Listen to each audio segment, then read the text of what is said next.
ভারত এবং ইংল্যান্ডের series draw হয়ে গেল। শেষ টেস্টে মাত্র 6 রানে জিতে গেল ভারত। মোহাম্মদ সিরাজ শিউ। দেখেন, ভারতে বর্তমানে মুসলিমদের উপর যে অত্যাচার চলছে, বাংলা ভাষাভাষী এবং মুসলিমদেরকে বাংলাদেশে পুশিং করছে। তীব্র নিন্দা জানাচ্ছি। যারা ভারতীয় আছেন, আপনারা এই বিষয়ে কথা বলবেন।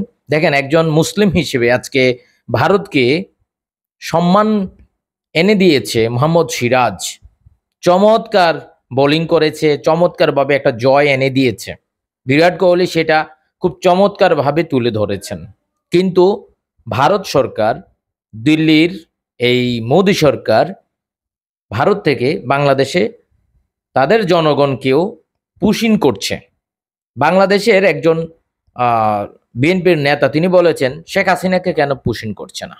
এই হচ্ছে রাজনৈতিক অবস্থা বাংলাদেশ এবং ভারতের সাথে। বলছিলাম, মুসলিম হিসেবে মোহাম্মদ সিরাজ খেলাটা দেখিয়েছেন।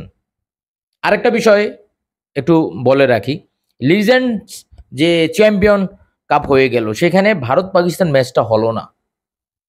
মোহাম্মদ ইরফান পাঠান, ইউসুফ পাঠান এরা খেলে নাই, হরভজন সিং এরা পাকিস্তানের সাথে খেলে নাই।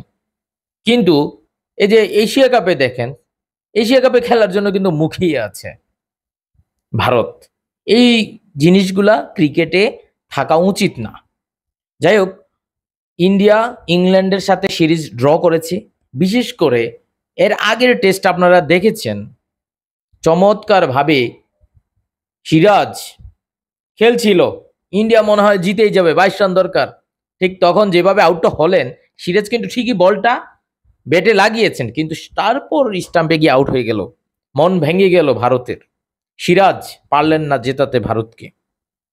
তারপর এই টেস্টে একটা ক্যাচ ধরেছেন, তারপর তিনি বুঝতে পারেন নাই তিনি বাউন্ডারির একদম দ্বার প্রান্তে, বল না পারছেন ছাড়তে, একদম তিনি 6 হয়ে গেলেন। কিন্তু কি লেখাটা লিখে রেখেছে সৃষ্টিকর্তা, দেখেন, 6 রানে জিতে গেল। 35 রান দরকার, 6 উইকেট ইংল্যান্ডের, 35 রান দরকার। জেমি স্মিথ খুব চমৎকার একজন ব্যাটসম্যান, নির্ভরযোগ্য ব্যাটসম্যান। আসলে এই মুহূর্তে খেলা দেখানো দরকার। সেই জেমি স্মিথ পারলেন না, তাকে কিন্তু আউট করে ফেললেন জেমি স্মিথকে। মোহাম্মদ সিরাজ লোয়ার একটা ক্যাচ ছিল, জুরাল চমৎকার একটা ক্যাচ ধরেছে। তারপর তো মানে প্রসিদ্ধ কৃষ্ণ আসলেন, উইকেট পেলেন না। পরের ওভারে সিরাজ আবার আসলেন, আবার ক্যাচ, আবার আউট হয়ে গেল। তারপর তো একেবারে। তবে এখানে যেটা বলতে হয়, ক্রিস ওকসের কথা বলতে হয়।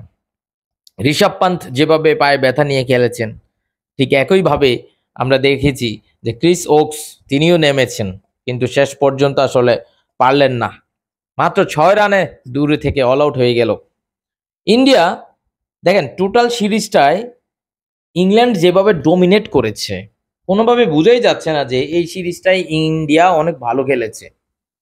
তবে আপনি যদি খুঁজে বের করেন, তাহলে কিন্তু দেখবেন যে ইন্ডিয়ার অনেক ব্যাটসম্যান, যেমন দেখেন এই যে জয়সওয়াল এই টেস্টে সেঞ্চুরি করেছে, তারপরে শুভমান গিল ভালো করেছে, তারপরে জাদেজা 5টা সম্ভবত হাফ সেঞ্চুরি করেছে, তারপরে জাদেজা এবং ওয়াশিংটন সুন্দর একটা টেস্ট একদম ড্রই করে ফেললো। কেএল রাহুল চমৎকার খেলেছে, প্রসিদ্ধ কৃষ্ণা উইকেট পেয়েছে ভালো, তারপরে বুমরা, তারপর সিরাজ, সবাই কিন্তু ভালো করে। তবে করুণ নায়ার, তারপরে সেই সুদর্শন, এদের জন্য আসলে সামনের টেস্টগুলো বা সিরিজে সুযোগ পাওয়াটা একটু কঠিন হয়ে যাবে। তবে ইংল্যান্ড, বেন স্টোকস একদম সামনে থেকে যেভাবে রান করেছে, যেভাবে উইকেট নিয়েছে, Joe Root, Harry Brook, Ben Duckett, Crawley, চমৎকার। ক্রিস ওকসের কথা কি বলবো, সে তো মানে আমাদের বাংলাদেশের তামিম ইকবাল একবার শ্রীলঙ্কার সাথে এইভাবে খেলেছিল, ভাঙা হাত নিয়ে চমৎকার। তবে এই সিরিজটা ড্র হয়েছে, ভালো হয়েছে। কারণ দুইটা টিমের সবাই কিন্তু চমৎকার খেলেছে। এখন 2027 যে টেস্ট চ্যাম্পিয়নশিপ ফাইনাল ইন্ডিয়া ইংল্যান্ডে হবে, সেখানে আসলে কারা খেলতে পারে। ইন্ডিয়া যদি এই সিরিজটা হেরে যেত, তাহলে তাদের পয়েন্ট অনেক কমে যেত। যার কিন্তু তারা কামব্যাক করেছে এবং 6 রানে জিতেছে। এর আগে 22 রানে জিতেছিল ইংল্যান্ড। চমৎকার। এর আগে খুব সুন্দর ২০০৪ সালে অস্ট্রেলিয়ার সাথে ১৩ রানে জিতেছিল।